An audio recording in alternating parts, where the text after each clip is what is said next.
Okay, it's that time again, another deck profile of everyone for DGZ Biscuit. It's Rob, coming to you today with my Dark World deck build. Basically, it's a Dark World deck build that is meant to give people fits and conniptions. The draw engine in this is as awesome as anything I've ever seen before. We start off with two card Ds. Two card Ds because you get two off of it automatically. As long as they don't break through Skillet or Effect Veiler, you're good. The next, of course, in being in Dark World, wouldn't be complete with Malefic Stardust. Malefic Stardust has a multi-purpose in this deck, in which when it has a field spell on the field, it's a nice 2500 beater. It also, when you get your graphics out and stuff like that, you can make it go into X states like Zombie Stein and Heretic Sun Dragon. My 1/4 is a Tour Guide. Tour Guide is awesome to search Brow. You know, some Tour Guides search Brow, bounce Brow, get Grapha. Now you got 4,000 worth of attack on the field. I run one Trance Archfiend. Trance Archfiend's effect to pitch is awesome because it sets off the Dark World monster effects. As well as when it's destroyed and sent to the graveyard, you get to bring back one that you banished using gates. Next up is I run 3 Brows. Brows are great one to pitch for gates because you get to draw 2. Not only you get to draw 1 off a Brow and you get to draw 1 off of gates. I run 3 Snow still. 3 Snows is good because you get to use him for gates. You get to search your gates. You get to search dealings. You can search Graphic. You can search just about any other card in the deck. I run 2 Beige in my build because I like to have that option of special summoning. When you pitch for gates, you special summon him, bounce him back, get Grapha, and then all the silliness begins from there. And then of course 3 Grapha. So many effects to mention, so many things to do.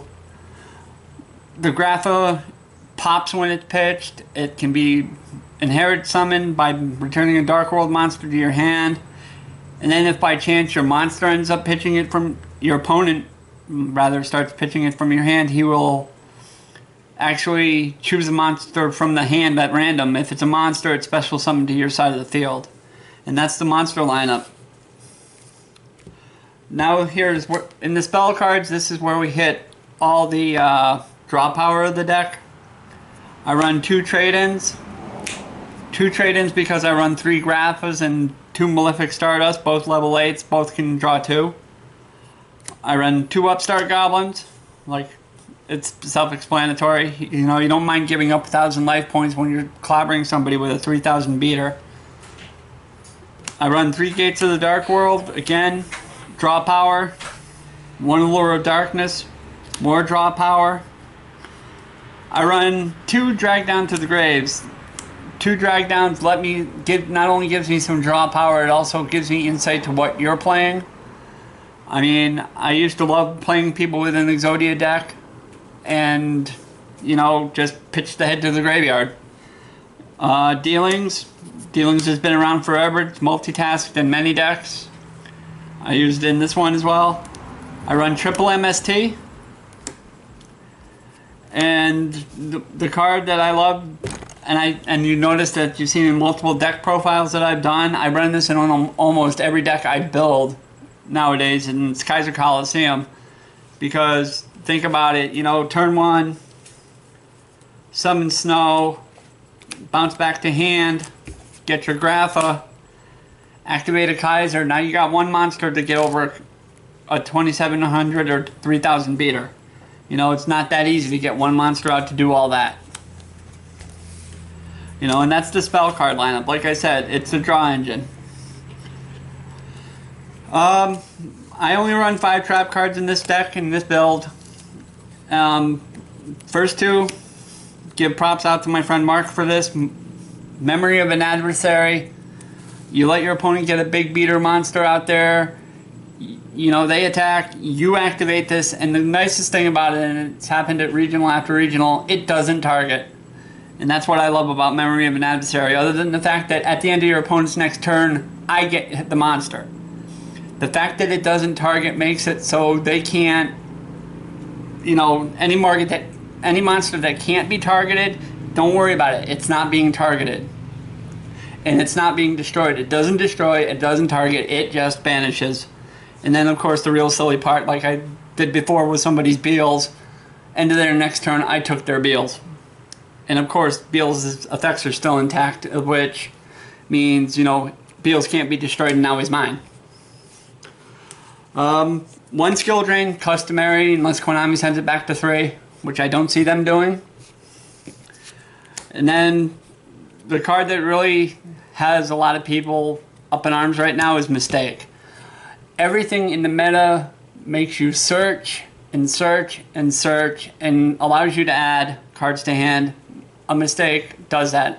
I was playing a Satellar Knight player over the past week.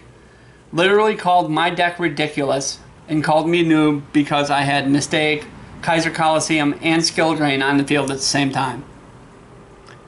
I mean, if that's being a noob, okay, I'm a noob. My extra deck, not anything really spectacular. It's traditional level 3s, rank 3s rather. Zen Mains, Leviathan Dragon, and I also run a Acid Golem. My level 4s are Cowboy, Black Ship of Corn, Heartland Draco, Krazy Box, which is a great 3300 beater when you got the gates on the field and Skill Drain. EvilSwarm Roach, again, I run that for Necroz because I just don't like cards that can spawn level 7s and just go crazy on you. One Symphony Djinn Maestro, one Utopia, one Karagon, Luminescent Knight, and of course my favorite level, rank 8, is Zombiestein. Zombiestein is great whether Skill Drain's on the field or whether it isn't, because he is Skill Drain. If Skill Drain isn't on the field, you activate an effect, I put him in defense, I detach one, I pitch a monster from my hand, which I will get the effect for, and then your effect is negated. Which, I mean, yeah, you can run him over, he's only 1,000 defense, but 9 times out of 10 I have 2 Graphas hooked up to it. To finish out my extra deck, it's actually the Stardust Dragons. Stardust Dragon is there just basically for, and there's my Acid Golem. Stardust is just there, I don't synchro with this, he is there for the Malefic Stardust effect. To banish the Stardust, to bring out the Malefic. And the last actually extra deck card I have is Heretic Sun Dragon. Again, the thing I don't like about this one, you don't get the effect for pitching the Dark World monster because it is certainly a cost on that one. An extra deck, I mean, as a side deck, I am actually working on something extremely crazy. I am actually side decking the 5 pieces of Exodia, along with yet, not that it needs it, more draw power. It's a work in progress. The whole thing is to, you know, I thought about running it 2 ways. I thought about running Dark World Exodia, in which case in game 2 I will side out the Exodia pieces and some of the draw engine for all Dark World monsters. But the big difference in the side deck is, not to mention the Reckless Greeds and the 5 pieces of Exodia, is the stall engine. The only stall I have is 3 Threatening Roars and 1 day apiece. But that's basically my Dark World build. It tends to drive people crazy. Last regional I played it at, I heard that 3 people went outside afterwards, were talking around a bunch of people, and they said the freaking guy is playing Dark World. And honestly, that's okay. I mean, I like playing decks that no one else thinks about. I know the last deck profile I did was Cold Forts. Everybody plays Cold Forts nowadays. And honestly, I like it. I like the Dark World. Honestly, Dark World gives Cold Forts fits. But, okay, until next time, folks, you have a great day. This is Rob saying goodbye. Have a nice day.